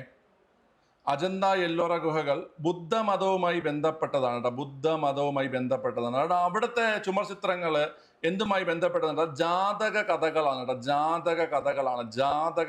ഇത് ഡിഗ്രി ലെവലൊക്കെ പ്രീവിയസ് ആയി ചോദിച്ചിട്ടുണ്ട് കേട്ടോ, ജാതക കഥകൾ. അജന്ത എല്ലോറ ഗുഹകളിലെ ആ പറയുന്ന ചുമർ ചിത്രങ്ങൾ എന്തുമായി ബന്ധപ്പെട്ട് ജാതക കഥകളാണ്. ഈ അജന്ത എല്ലോറ ഗുഹകൾ നമ്മുടെ യുനെസ്കോയുടെ വേൾഡ് ഹെറിറ്റേജ് സൈറ്റിൽ ഉൾപ്പെട്ടിട്ടുണ്ടോ? അജന്ത എല്ലോറ ഗുഹകൾ യുനെസ്കോയുടെ വേൾഡ് ഹെറിറ്റേജ് സൈറ്റിൽ ഉൾപ്പെട്ടിട്ടുണ്ടെങ്കിൽ വർഷം പറഞ്ഞേ, ഏത് വർഷം ഉൾപ്പെട്ടിട്ടുണ്ട്? 1983 അജന്ത എല്ലോറ ഗുഹകൾ ഏതിൽ ഉൾപ്പെടുന്നത്? അജന്ത എല്ലോറ ഗുഹകൾ നമ്മുടെ യുനെസ്കോയുടെ ലോക പൈതൃക പട്ടികയിൽ ഉൾപ്പെട്ട വർഷം 1983 കേട്ടോ. ഓക്കെ അല്ലടാ? ഓക്കെ ആണ്. ഈ അജന്ത എല്ലോറ ഗുഹകൾ എത്ര രൂപ നോട്ടിലുണ്ട്? എല്ലോറ ഗുഹകൾ എത്ര രൂപ നോട്ടിലാണ് ഉള്ളത്? 20 രൂപ നോട്ടിലാണ് എല്ലോറ ഗുഹകൾ അല്ലെ. 20 രൂപ നോട്ടിലാണ് എല്ലോറ ഗുഹകൾ. 10 രൂപ നോട്ട് എന്ന് പെട്ടെന്ന് പറഞ്ഞേ. 10 രൂപ നോട്ടിൽ ഏതാ? 10 രൂപ നോട്ടില് കൊണാർക്ക് സൂര്യക്ഷേത്രം അല്ലേ. 10 രൂപ നോട്ട് കൊണാർക്ക് സൂര്യക്ഷേത്രം. 10 രൂപ നോട്ട് കൊണാർക്ക് സൂര്യക്ഷേത്രം. ഓക്കെ, 20 നമ്മൾ പറഞ്ഞു. അടുത്ത് 50 ഹംപി എവിടെയാ? ഹംപി കർണാടക. 50 ഹംപി കർണാടക.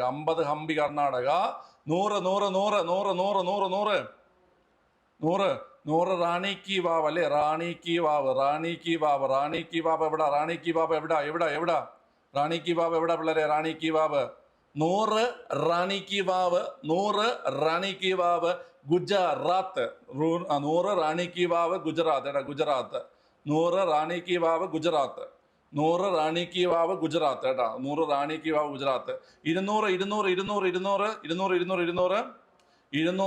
സാഞ്ചി സ്തൂപം.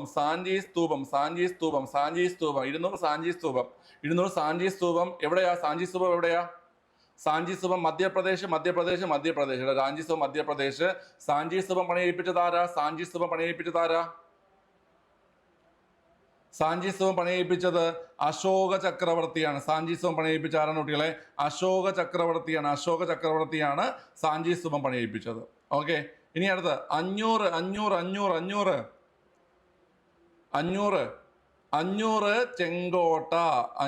ചെങ്കോട്ട. 500 ആരാ? 500 ചെങ്കോട്ട പണിയിപ്പിച്ചത് ആരാ? ഷാജഹാൻ. ചെങ്കോട്ട പണിയിപ്പിച്ചത് ഷാജഹാനാണ്. ഷാജഹാനാണ് ചെങ്കോട്ട പണിയിപ്പിച്ചത്. ചെങ്കോട്ട പണിയിപ്പിച്ച ആരാണ് കുട്ടികളെ? ഷാജഹാനാണ് കേട്ടോ. ഷാജഹാൻ. ഓക്കെ അല്ലേ? ഓക്കെ, ക്ലിയർ ആണ്. 2000 എന്തായിരുന്നു? 2000 ഉള്ളത് 2000 മംഗല്യാനായിരുന്നു. 2000 പിൻവലിച്ചു. ചിപ്പൊക്കെ ആൾക്കാർ ഊരി വിറ്റത് കൊണ്ട് എന്ത് ചെയ്യുന്നറിയാവോ? 2000 രൂപ നമ്മുടെ കേന്ദ്ര സർക്കാർ പിൻവലിച്ചിട്ടുണ്ട് കേട്ടോ. എമ്മാതിരി പൊട്ടന്മാർ എന്തിനൊക്കെ തള്ളായിരുന്നറിയാമോ? ഓരോരോ സംഭവങ്ങൾ കേൾക്കുമ്പോൾ ചിരിയാണ് പറയുന്നത്. ഓക്കെ, അപ്പം 10 കൊണാർക്ക് സൂര്യക്ഷേത്രം ഒഡീഷ, 20 എല്ലോറ ഗുഹകൾ മഹാരാഷ്ട്ര, 50 ഇമ്പെ പിടിച്ചാൽ മതി.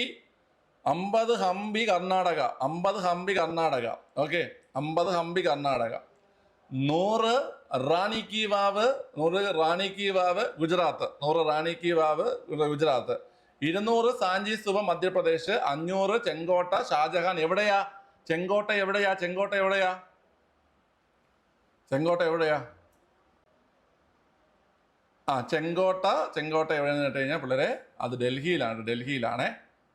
ചെങ്കോട്ട ഡൽഹിയിലാണ്. ഓക്കെ, ഇതൊക്കെ കണക്ട് ചെയ്ത് വെച്ച് ഓർക്കാൻ പറ്റുമല്ലോ. 50 ഹംപി, 50 ഹംപി, 100 റാണി, 100 റാണി, അതൊക്കെ ഓർക്കാൻ പറ്റും. 10 ഓർക്കാനൊക്കെ വഴിയൊക്കെ ഉണ്ട്. 10 ഓർക്കാൻ ഇങ്ങനെ ഓർത്ത് വെച്ചാൽ മതി. നിങ്ങൾ കേട്ടാ, നിങ്ങൾ നിങ്ങളുടെ അപ്പൂപ്പൻ്റെ നിന്നോ അമ്മൂമ്മേടെ നിന്നോ ആരിൽ നിന്നെങ്കിലും ഒരു 1000 രൂപ പ്രതീക്ഷിച്ചു കേട്ടാ, 1000 രൂപ വഴി പ്രതീക്ഷിച്ചു.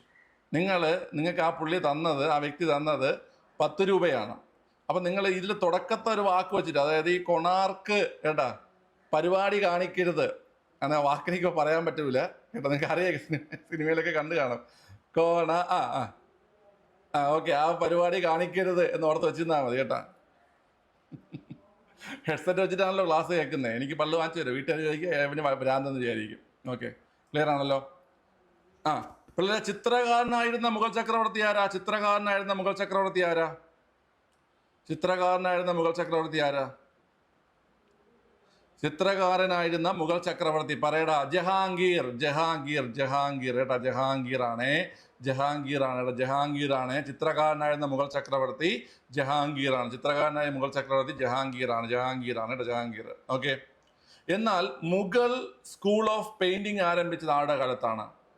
മുഗൾ സ്കൂൾ ഓഫ് പെയിന്റിംഗ് ആരംഭിച്ചത്, മുഗൾ സ്കൂൾ ഓഫ് പെയിന്റിംഗ് ആരംഭിച്ചത് ആരുടെ കാലത്താണ്? അക്ബറുടെ കാലത്താണ് അല്ലേ? അക്ബറുടെ കാലത്താണ് മുഗൾ സ്കൂൾ ഓഫ് പെയിന്റിംഗ് ആരംഭിച്ചത്. അക്ബറുടെ കാലത്താണ് മുഗൾ സ്കൂൾ ഓഫ് പെയിന്റിംഗ് ആരംഭിച്ചത്. അക്ബറുടെ കാലത്താണ് മുഗൾ സ്കൂൾ ഓഫ് പെയിന്റിംഗ് ആരംഭിച്ചത് കേട്ടോ. ഓക്കെ, കഴിഞ്ഞു. ശരി, അപ്പം ചിത്രകാരനായിട്ടുള്ള മുഗൾ ഭരണാധികാരി ജഹാംഗീറും, എന്നാൽ മുഗൾ സ്കൂൾ ഓഫ് പെയിന്റിംഗ് ആരംഭിച്ചത് അക്ബറുടെ കാലത്താണ്. ചെയ്തേ.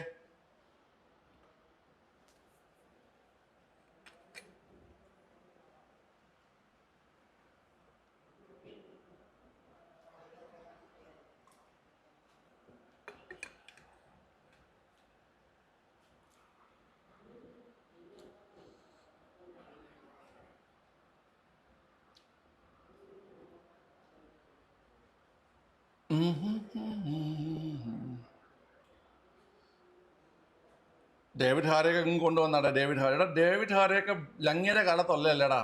അതായത് നമ്മുടെ ഈ രാജാറാം മോഹൻ്റെ കാലത്തുള്ള ഡേവിഡ് ഹാരെ.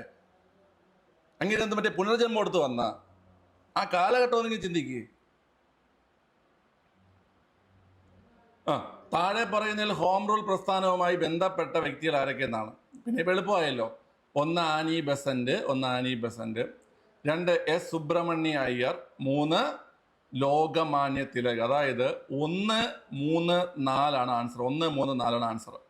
ഇത് ഈ ക്വസ്റ്റ്യൻ ഞാൻ മനഃപൂർവ്വം എടുത്തേനെ. ഇത് ഒരുപാട് ഒരു കൺഫ്യൂഷൻ വന്ന ക്വസ്റ്റ്യൻ അല്ലേ? ഒരുപാട് കൺഫ്യൂഷൻ വന്നു. നമുക്കിത് അറിയാം. ഈ ഹോം റൂൾ പ്രസ്ഥാനം ആരംഭിച്ച വർഷം ഏതാണ്? ഇന്ത്യയിലെ ഹോം റൂൾ പ്രസ്ഥാനം ആരംഭിച്ച വർഷം ഏതാണ്? ഇന്ത്യയിൽ ഹോം റൂൾ പ്രസ്ഥാനം ആരംഭിച്ച വർഷം 1916 ആണ്. 1916 ആരംഭിച്ചത്. ഹോം റൂൾ എന്ന അർത്ഥം, അതിൻ്റെ വാക്കിൻ്റെ അർത്ഥം എന്താണ്? ഹോം റൂൾ എന്ന വാക്കിൻ്റെ അർത്ഥം എന്താണ് ഉള്ളവരെ? ഹോം റൂൾ എന്ന വാക്കിൻ്റെ അർത്ഥം സ്വയം ഭരണം എന്നാണ് കേട്ടോ. സ്വയം ഭരണം എന്നാണ്. സ്വയം ഭരണം എന്നതാണ് ഹോം റൂൾ എന്ന വാക്കിൻ്റെ അർത്ഥം. സ്വയം ഭരണം എന്നതാണ് ഹോം റൂൾ എന്ന വാക്കിൻ്റെ അർത്ഥം. എന്താണ് ഇവിടെ? സ്വയം ഭരണം എന്നാണ്. സ്വയം ഭരണം എന്നാണ് ഹോം റൂൾ എന്ന വാക്കിൻ്റെ അർത്ഥം. ഓക്കെയാണ്. ഇനി ഇന്ത്യയിൽ ഈ ഹോം റൂൾ എവിടെ നിന്നാണ് നമ്മൾ ഈ ഹോം റൂൾ എന്ന ആശയം കടമെടുത്തിരിക്കുന്നത്? ഹോം റൂൾ എന്ന ആശയം നമുക്ക് എവിടെ നിന്നാണ് കിട്ടിയത്? നമുക്ക് എവിടെ നിന്നാണ് കിട്ടിയ ഹോം റൂൾ എന്ന ആശയം? ഹോം റൂൾ എന്ന ആശയം നമുക്ക് കിട്ടിയത് അയർലാൻഡിൽ നിന്നാണ് അല്ലേ? അയർലാൻഡിൽ നിന്നാണ് നമുക്ക് ഹോം റൂൾ എന്ന ആശയം കിട്ടിയത്. അയർലാൻഡിൽ നിന്നാണ് ഹോം റൂൾ എന്ന ആശയം നമുക്ക് കിട്ടിയത്. അയർലാൻഡിൽ നിന്നാണ്. ഓക്കെ, ഇനി ഈ ഹോം റൂൾ പ്രസ്ഥാനം നമ്മുടെ ഇന്ത്യയിൽ 2 ആരംഭിച്ചത്. ഒന്ന് പൂനെയിൽ ആരാണ് നേതൃത്വം കൊടുത്തത്? പൂനെയിൽ ബാലഗംഗാധര തിലകനാണ് നേതൃത്വം കൊടുത്തത്. പൂനെയിൽ ബാലഗംഗാധര തിലകനാണ് കൊടുത്തത്. ഇനി അടയാർ അല്ലെങ്കിൽ ചെന്നൈ, അവിടെ ആനി ബസന്റ് മാത്രമല്ല ഉണ്ടായിരുന്നത്. ആനി ബസന്റിനോടൊപ്പം എസ് സുബ്രഹ്മണ്യ അയ്യറും ഉണ്ടായിരുന്നു. അതായത് നമ്മൾ പഠിച്ചുകൊണ്ടിരുന്നപ്പോൾ ആനി ബസന്റ് അടയാർ എന്ന് പഠിച്ചുകൊണ്ടിരുന്നു. ഈ അടയാറില് ആരും ഉണ്ടായിരുന്ന കുട്ടികളെ, അടയാറില് എസ് സുബ്രഹ്മണ്യ അയ്യറും ഉണ്ടായിരുന്നു. കേട്ടിട്ടില്ല അതന്നെ, പക്ഷേ പഠിക്കേണ്ട പോയിന്റാണ്. എസ് സുബ്രഹ്മണ്യ അയ്യറും ആനി ബസന്റും ചേർന്നിട്ടാണ് അതായത് നേതൃത്വം കൊടുത്തത് ആനി ബസന്റ്.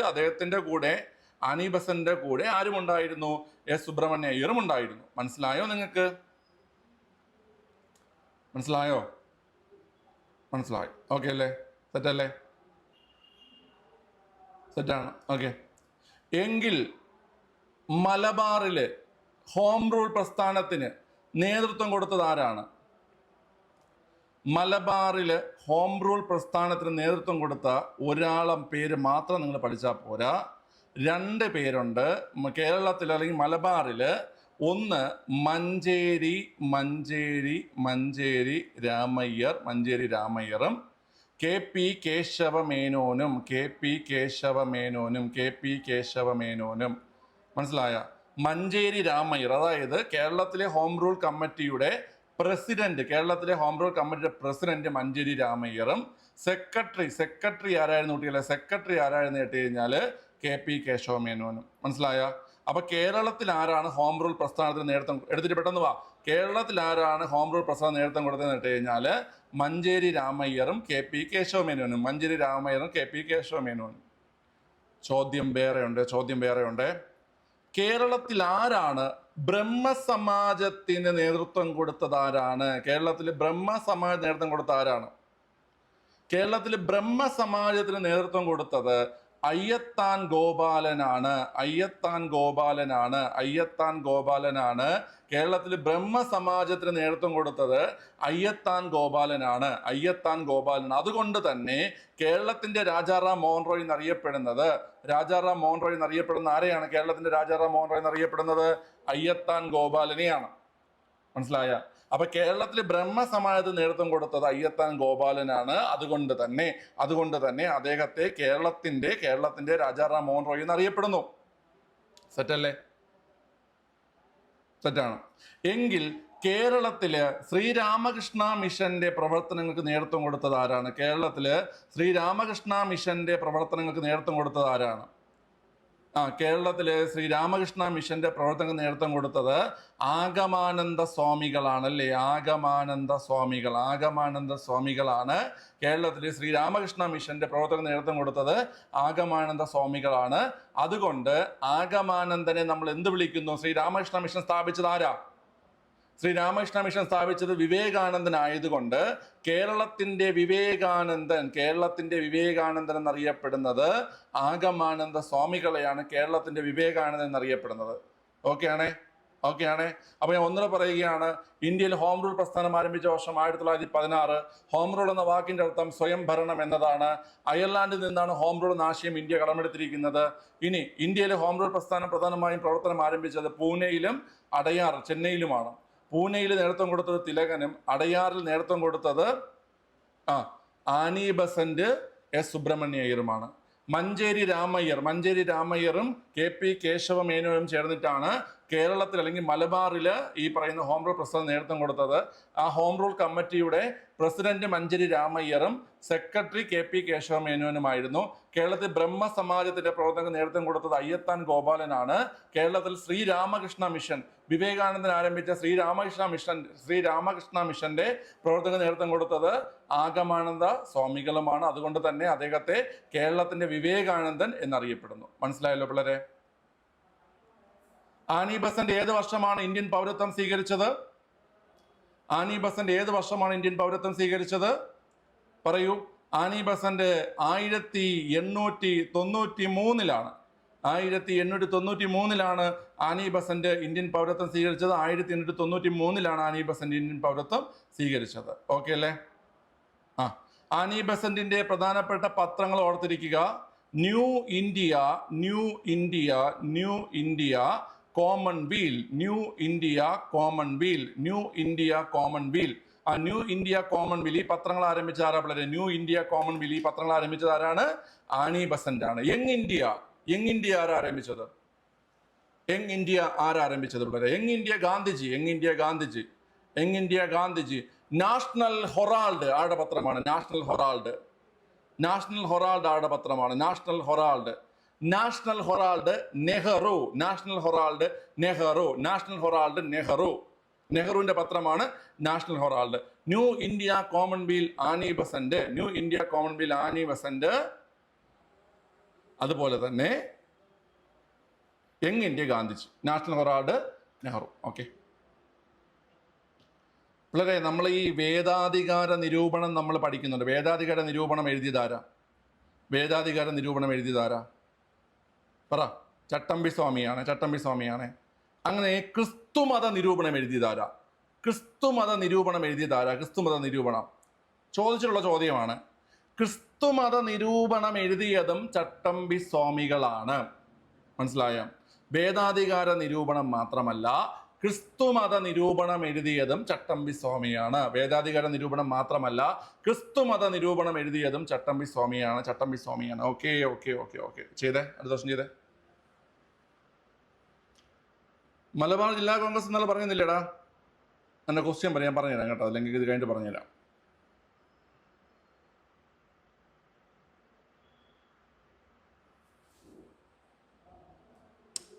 ഫ്രാൻസിലെ ജാക്കോബിൻ ക്ലബിൽ അംഗമായിരുന്ന ഇന്ത്യയിലെ ഭരണാധികാരി ആരാ? ടിപ്പു, ടിപ്പു സുൽത്താൻ അല്ലേ? ടിപ്പു സുൽത്താനാണ്, ടിപ്പു സുൽത്താൻ. ഇത് നമുക്ക് എളുപ്പമുള്ള ക്വസ്റ്റ്യനാണ്, എളുപ്പമുള്ള ക്വസ്റ്റ്യനാണ് അല്ലേ? എളുപ്പമുള്ള ക്വസ്റ്റ്യനാണ്. ഫ്രാൻസിലെ ജാക്കോബിൻ ക്ലബിൽ അംഗമായിരുന്ന ഇന്ത്യയിലെ ഭരണാധികാരി ടിപ്പു സുൽത്താൻ അല്ലേ? ടിപ്പു സുൽത്താനാണ് അല്ലേ? ഓക്കെ. നിങ്ങൾ ഒരു കാര്യം ഓർത്തിരിക്കണം. ഈ ടിപ്പുവിന്റെ ഭരണ തലസ്ഥാനത്തിന്റെ പേരെന്താ? ടിപ്പുവിന്റെ ഭരണ തലസ്ഥാനത്തിന്റെ പേരെന്താ പിള്ളേരെ? ടിപ്പുവിന്റെ ഭരണ തലസ്ഥാനത്തിന്റെ പേരെന്താണ്? ടിപ്പുവിന്റെ ഭരണ തലസ്ഥാനം, ടിപ്പുവിന്റെ രാജവംശമാണ് മൈസൂർ രാജവംശം അല്ലേ? ടിപ്പുവിന്റെ രാജവംശമാണ് മൈസൂർ രാജവംശം, മൈസൂർ രാജവംശം. ടിപ്പുവിന്റെ രാജവംശമാണ് മൈസൂർ രാജവംശം. എന്നാൽ ടിപ്പുവിന്റെ തലസ്ഥാനമാണ് ശ്രീരംഗപട്ടണം ഉടമ്പടി. ശ്രീരംഗപട്ടണം ഉടമ്പടി ഏത് വർഷമാണ്? ശ്രീരംഗപട്ടണം ഉടമ്പടി 1792. ഈ ഉടമ്പടിയിലൂടെയാണ് ആർക്ക് എന്ത് ലഭിക്കുന്നത്? ശ്രീരംഗപട്ടണം ഉടമ്പടിയിലൂടെയാണ് മലബാർ ആർക്ക് ലഭിക്കുന്ന കുട്ടികളെ? ബ്രിട്ടീഷുകാർക്ക് ലഭിക്കുന്നത് അല്ലേ? മലബാർ ബ്രിട്ടീഷുകാർക്ക് ലഭിക്കുന്നത് ശ്രീരംഗപട്ടണം ഉടമ്പടിയിലൂടെയാണ് അല്ലേ? മലബാർ ബ്രിട്ടീഷുകാർക്ക് ലഭിക്കുന്നത് ശ്രീരംഗപട്ടണം ഉടമ്പടിയിലൂടെയാണ് ലഭിക്കുന്നത്. ഓക്കെ. എത്രാമത്തെ മൈസൂർ യുദ്ധത്തിന് ശേഷമായിരുന്നു ശ്രീരംഗപട്ടണം ഉടമ്പടി?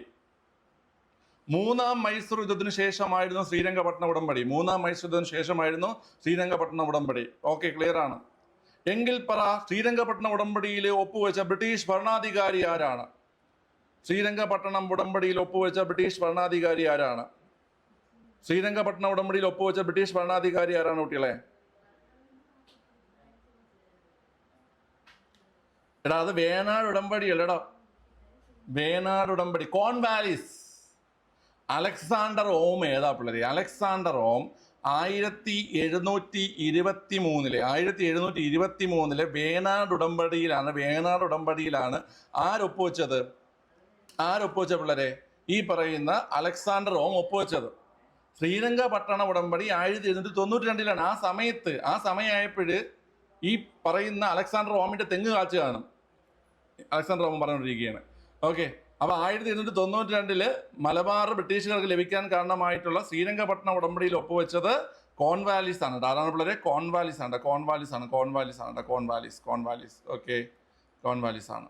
ഓക്കെ, ക്ലിയർ ആണല്ലോ? അപ്പം മൈസൂർ രാജവംശത്തിലെ ഭരണാധികാരിയായിരുന്നു ടിപ്പു സുൽത്താൻ. ശ്രീരംഗപട്ടണമായിരുന്നു അതിന്റെ തലസ്ഥാനം. ശ്രീരംഗപട്ടണം ഉടമ്പടി 1792 മലബാർ ബ്രിട്ടീഷുകാർക്ക് ലഭിക്കാൻ കാരണമായ ഉടമ്പടി. 3-ാം മൈസൂരത്തിന് അവസാനമായിരുന്നു ശ്രീരംഗപട്ടണം ഉടമ്പടി. അതില് ബ്രിട്ടീഷുകാർക്ക് വേണ്ടി ഒപ്പുവെച്ചത് കോൺവാലിസ് ആണ് കേട്ടോ. ഓക്കെ, ക്ലിയർ അല്ലേടാ? ഈ ടിപ്പുവിനോടുള്ള പ്രതിഷേധം കാരണമാണ് ഈ പണ്ട് നമ്മൾ ഈ പട്ടിക്കൊക്കെ ടിപ്പു എന്ന് പേരിടും. കേട്ടോ, ടിപ്പു എന്ന് പേരിടും. അങ്ങനെ ഒരു സംഭവമുണ്ട്. ഈ പട്ടികൾക്ക് ജിമ്മി എന്ന് പേരുണ്ടെന്ന് അടുത്തുള്ള പ്രതിഷേധങ്ങളൊന്നും എനിക്ക് അറിയത്തില്ല. പണ്ടത്തെ എല്ലാ പട്ടികളുടെയും പേര് ഒന്നുകിൽ ജിമ്മി അല്ലെങ്കിൽ ടിപ്പു, പിന്നെ ഇപ്പൊ കുറെ പേരുണ്ടല്ലോ. ഇപ്പോഴത്തെ കുറെ പുതിയ പേരുകളുണ്ടല്ലോ. ജൂലി, ടോണി, ഒരു പേരുണ്ടല്ലോ, ഒരു നല്ലൊരു പേരുണ്ട്. ഞാൻ വാങ്ങിക്കണമെങ്കിൽ അത് ഇടാൻ വേണ്ടിയിട്ടൊരു പേര് വെച്ചിട്ടുണ്ടല്ലോ. ഓമനക്കുട്ടനാ ആർക്ക് പേരിടുന്നത്? ബ്ലാക്കി ലൂസി എന്നല്ലടാ. ലിയോ. ലിയോ ഇടാൻ വെച്ചിരുന്ന പേര് തന്നെ, മറ്റേ വിജയണ്ണൻ ലിയോ ചെയ്തുകൊണ്ട് കഴിഞ്ഞിട്ടല്ല. അടുത്ത ക്വസ്റ്റ്യൻ ചെയ്തേ. ഈ ക്വസ്റ്റ്യൻ ചെയ്തേ.